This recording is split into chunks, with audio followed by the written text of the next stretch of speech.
But first, I wanted to kind of connect with you all a little bit and just let you know, I'm going to be going through the living curriculum philosophy and also like the pieces of it, you know, the idea behind it, the different ways that we use it and why we do that. And I would love it if you could ask questions when you need to. So please feel free to leave a question in the chat. Or if you go down to the bottom of your screen, there's a reactions button and there's an option to raise your hand. And I think I will see that as well. So I'm pretty sure that'll pop up and I'll see it. So if you have any questions or comments or whatever, feel free to raise your hand. And as soon as I get into a space where I can, I'll have you, I'll acknowledge you and have you speak. So I love teaching the living curriculum philosophy. It's my favorite thing. And the reason I love it so much is because this is the foundation of who we are in youth ministry. This is really the philosophy of all of unity. This is how we see other people. This is how we connect. This is how we practice practical Christianity, right? Is through this idea and this philosophy. Let me go ahead and share my screen. All right, whenever I teach this, I like to start with this famous Myrtle Fillmore quote. It's about calling out the children. So our mission is not to entertain the children, but to call them out. To be always entertained is to be dwarfed and dependent. To be called out is to follow the harmonious law of the soul's unfoldment. And this is the important part. Who meddles with the rosebud? What fingers are deft enough to pry open that marvel of folded beauty? We are wise enough to leave it alone to follow the glad law of its own unfolding, but our children. Have we dealt as wisely with these buds of marvelous possibilities? Have we always remembered that they too must quicken and unfold through the innate law of their own genius? And this really is, I believe, where this living curriculum philosophy comes from. We know that we all have everything we need within us. And it's about letting that unfold naturally, about letting that unfold as uniquely within each of us. We all have our own spiritual path. We all have our own way of understanding spirit. And it's beautiful. And we believe that our children are just as whole as we are.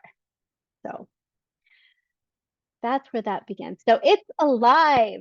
It is alive. And part of how it's alive is that it is based off of experiences we're going through.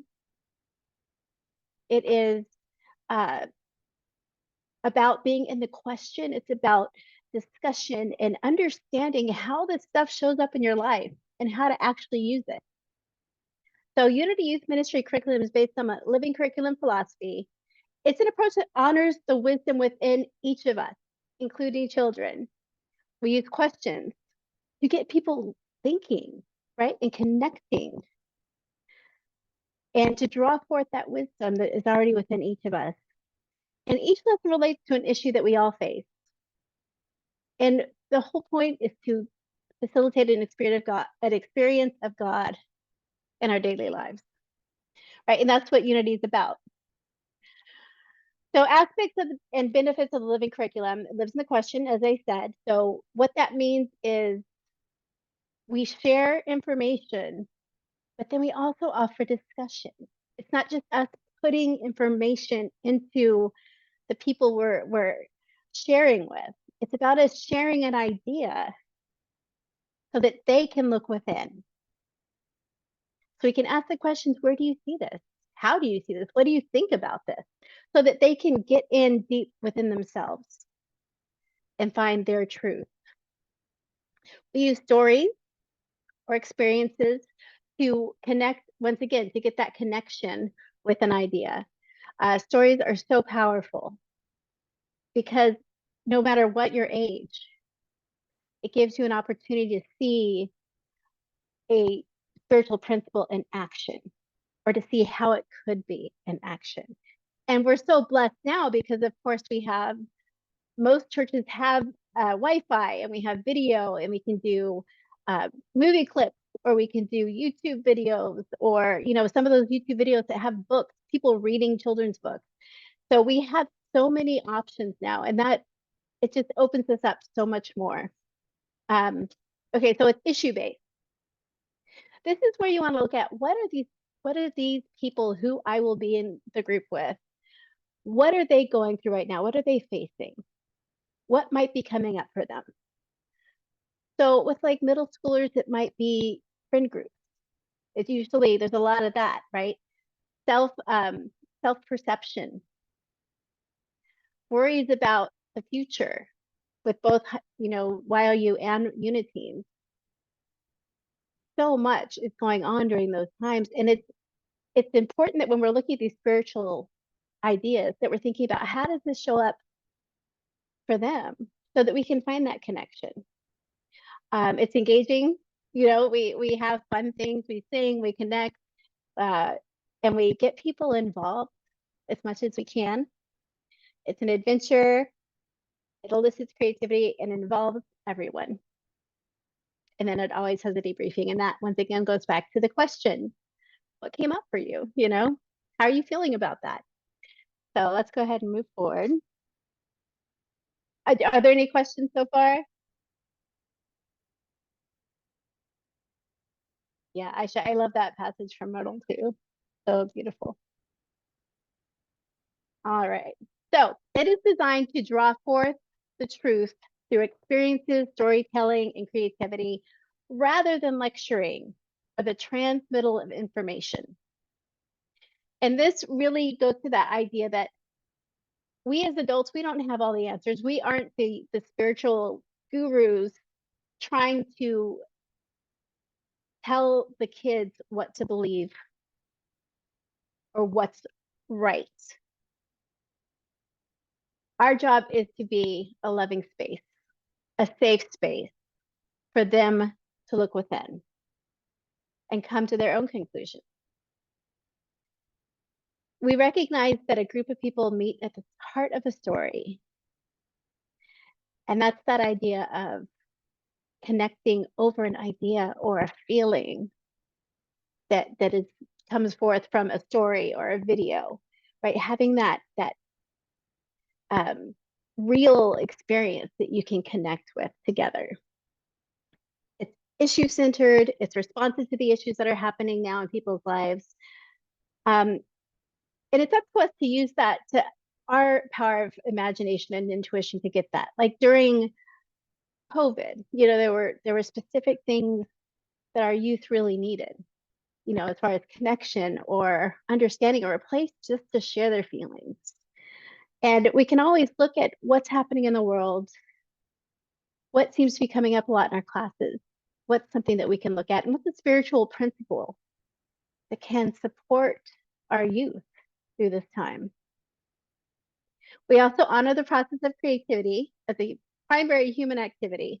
And so we do a lot with creativity. We do art, we can do movement, like acting things out, meditation, God walks. There are so many ways to get more of a connection through physical or artistic creative paths. And then we always seek to facilitate an experience with God. Okay. All right. So there are components to the living curriculum. When you're putting a lesson together, you want to first look at what is the issue? What is the theme? What's going on right now that I could tap into to create a lesson. You set an intention, and then you go into the components of the lesson. Typically, classes will start with circle time, which is where you bring everybody in. You have like a check-in, maybe daily word, maybe a song, and you give the youth a chance to shift from coming into church to being present. And this is a great time for them to get to know each other, especially for the teens. They typically love to share about what's going on in their lives with each other. And it really helps them to get to know each other and form that connection. Then you move into a story, video, movie clip, whatever you have that is connected to that theme. And after that, you go into the discussion questions. And specifically, you want questions that allow everyone there to look within. So you don't want to ask yes or no questions. Like, did you like that story? Maybe instead you would say, what did you like about the story? What did you hear in the story? What didn't you like about the story? And also, where do you see this in your life? Where do you see this in your school? Where do you see this in the world? Giving them an opportunity to really look at, oh, I see this at school with when this happens. And then you can move into the creative activity, right? And that's, like I said, that could be drawing, it could be movement, it could be science, it could be performance. And that just helps them take a little bit deeper. So how do you use this in your life? You know, when you debrief from the activity, you look at, what did you discover during the activity? How did you feel? What surprised you about this? And also, how does this relate to this theme? Once again, to bring it all back together. And then when you close, it's always important to check in and see, like, once again, what came up for you during this class. And also, do you have any ideas about how you can use this in your life? It's great for, like, if you were teaching about affirmations, you might have them, they might say, I'm going to put an affirmation on my mirror so I can see it every day, or I'm going to set a reminder on my phone to say my affirmation. You know, think of ways that they can use it. Or if it's about meditation, I'm going to take a moment before I start my test and get centered. You know, there's so many ways to use all of this amazing, all of these amazing spiritual ideas that we have in our lives. So it's about making sure that they get it too, and they can make that connection. Oh, I can do this here. And even making a plan. This week, every morning I'm going to do this, or every time I feel anxious, I'm going to do this. And then you can even check back next week and say, how did that go for you? How did that feel? So once again, this is why I love this curriculum and this philosophy, because it really is about connecting with your inner wisdom and really seeing how it shows up for you. So I have some questions. I want to ask, like, how have you used the living curriculum, and what have you noticed when you lead classes? Should we break into groups, or what do you think? Or should we could break into groups, maybe get a little bit. Would you mind, Aiden? I know we didn't talk about this. Sounds good. How many groups do you want? And let's do groups of 3 or 4. 4 is good. Okay. Thank you. Thank you, Aiden. So Aiden's amazing, and he has been supporting us for this, and I'm so grateful for you, because it's all kind of been like, hey, let's do this now. So I Yeah, no appreciate worries. you. Thank you. All right. So go ahead, and if you have a phone, take a picture of the questions, or if you want to write them down, you can do that. And once again, we go into our groups, we're going to say, how have you used living curriculum? What have you noticed when you lead classes? Can you share a win or a challenge you've experienced? And if it's a challenge, maybe how you figured that out. Because the cool thing too is that as we learn and share, we help others to learn and share as well. So timing on that? Oof. I think we can do 10 minutes, right? I think this session is over at the bottom of the hour, though. Am I It right? goes I think it gets a whole 11:15 to hour. 11:45. Oh, okay. 11:45. Yeah. Great. Yeah. 10 sounds Thank great. you. Perfect. And of course, if we get done early, you can come back. right, see you in a little bit. People are pondering. I know it's in there. Raise my hand. I'm verbally raising my hand. Perfect. I'm on my iPad. About using the curriculum, it seems like we have used not the curriculum, I mean the living curriculum, but we have used different components of it as questioning and checking in and stuff like that. And then hopefully I can, Anthony brought up game theory, which was really a big component of he said how game theory applies to everything, and then did the different steps. And Anthony, if you want to, I mean, I know I'm calling you out here. If you want to jump in with those steps, that'd be great. Not, I'll. So in the chat, I've posted a screenshot from a talk I saw on game theory. Usually leading with trust is the best, but if someone breaks that trust, it's also best to hold them immediately accountable. Now, obviously, if they don't break your trust again, you should eventually forgive them.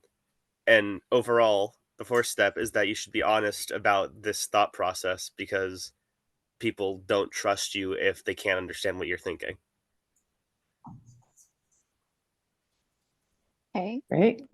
Yeah, that's kind of what we were talking about yesterday in the heart agreements and trust. And Betsy shared too about she felt trusted first, and she was like, what? You know, okay, that's awesome. And so I love that says lead with trust. Ooh, Absolutely. truth coming out. And I do think sharing what's going on, like being that accountability piece, being clear about what's coming up. I do think that's important. And I also I want to make sure that we're supporting the team so that they aren't feeling like they have to leave. It's about that gentle reminders about these are our agreements, and how are you showing up now, and do you see any different way you could show up? In my opinion, that's me. Anyone else want to share? I think Unity and For us Greensboro. here at Unity, I guess I'll raise my hand. For us here, there are 5 of us here.